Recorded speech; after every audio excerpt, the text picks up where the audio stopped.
The Martinez family had owned the same piece of land in rural Texas for 4 generations. 23 acres of prime property passed down from great-grandfather to grandfather to father.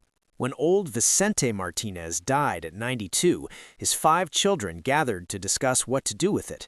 The answer seemed obvious: sell it and split the money 5 ways.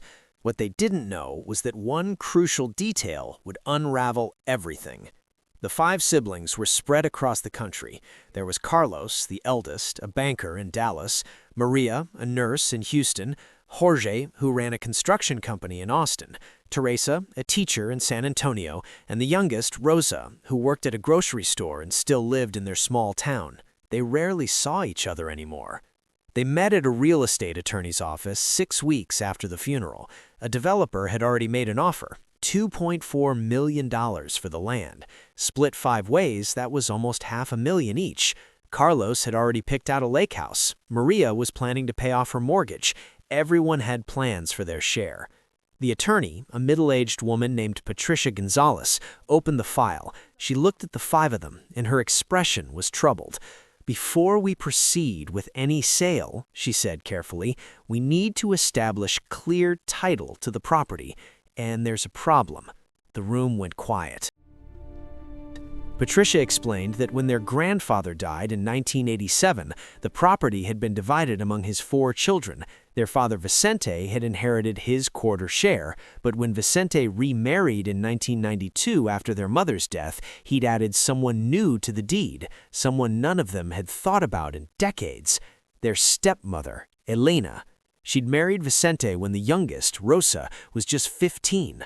The marriage had lasted only 4 years before Elena left, and none of the children had heard from her since. That was 28 years ago, but her name was still on the deed, and without her signature, they couldn't sell the property. Carlos exploded. "Are you kidding me? That woman was barely in our lives. She walked out and never looked back. How could she have any claim to Dad's property?" Patricia responded calmly: "Texas is a community property state. When she married your father, she gained legal rights. Those rights don't disappear just because she left."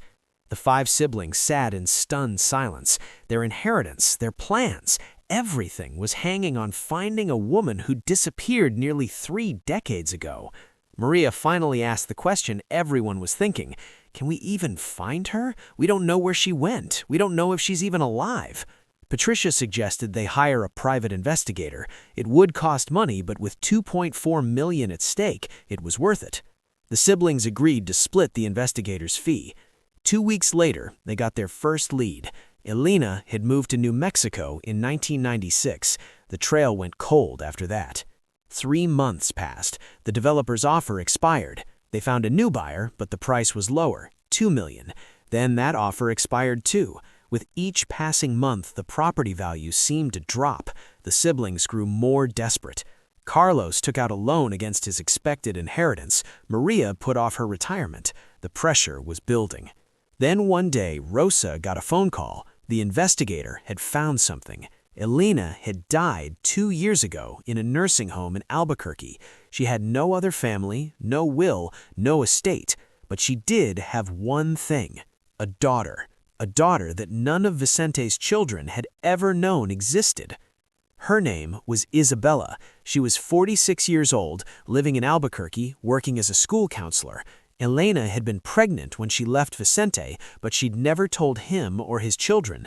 Isabella had grown up never knowing her father or his half-siblings, and now she legally owned a portion of land in Texas that she didn't even know existed. The siblings had to make a decision. They could challenge Isabella's claim in court, arguing she had no right to property from a man who never knew she existed. Or they could reach out to her, explain the situation, and hope she'd sign the papers. The family was divided on what to do. Carlos wanted to fight it. "She has no moral claim to this land. Dad never even knew about her."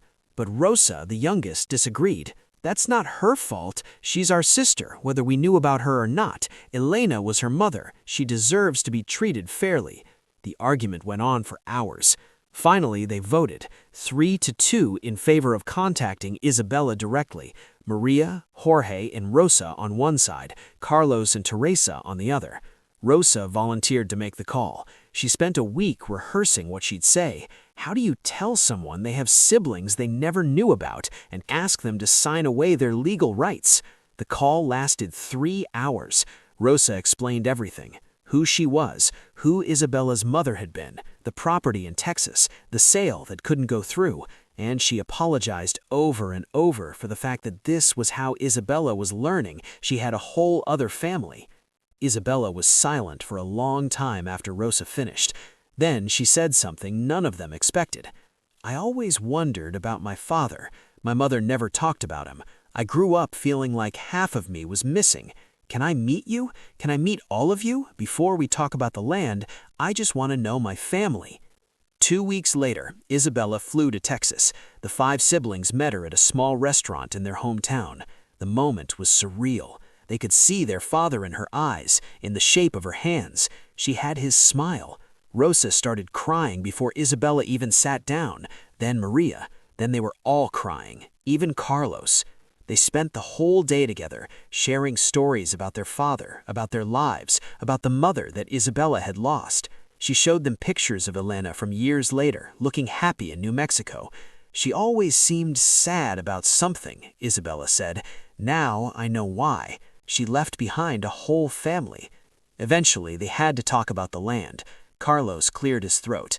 "Isabella, you have every legal right to your share. We understand if you want to claim it, but we're hoping you might be willing to sign so we can complete the sale. We'd split your mother's portion 6 ways instead of 5. You'd get $400,000. Isabella was quiet. She looked at each of them. Then she said, $400,000 would change my life. I'm a school counselor. I make $42,000 a year. That money could pay off my student loans, my car, everything." The siblings held their breath. "But I don't want it." The table erupted in protests. "Isabella, you can't just give up that much money." But she raised her hand. "You don't understand. I spent my whole life not knowing where I came from, not having siblings or extended family, and now I have you. I have 5 brothers and sisters. That's worth me more than any amount of money." But she wasn't finished. "Here's what I want instead. Take my share and create a scholarship fund in my mother's name, Elena Martinez, for students who are the first in their family to go to college. That's what I was. That's what the money should do. Help other people like us." Carlos, who'd fought the hardest against finding her, was the first to agree. "That's beautiful, Isabella. That's what family does. That's what Dad would have wanted." One by one, they all agreed. The Elena Martinez First Generation Scholarship Fund would be established with Isabella's full share, $400,000 to change lives, just like meeting her siblings had changed hers. The property sold 3 months later for $1.9 million. Each of the original 5 siblings received $380,000. The Elena Martinez First Generation Scholarship Fund with $400,000, enough to send dozens of students to college over the years, and the 6 siblings stayed in touch. They started meeting twice a year, Thanksgiving and summer vacation.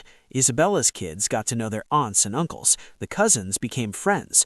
What had started as a legal nightmare had become the thing that brought a fractured family back together, all because one name was missing from their plans.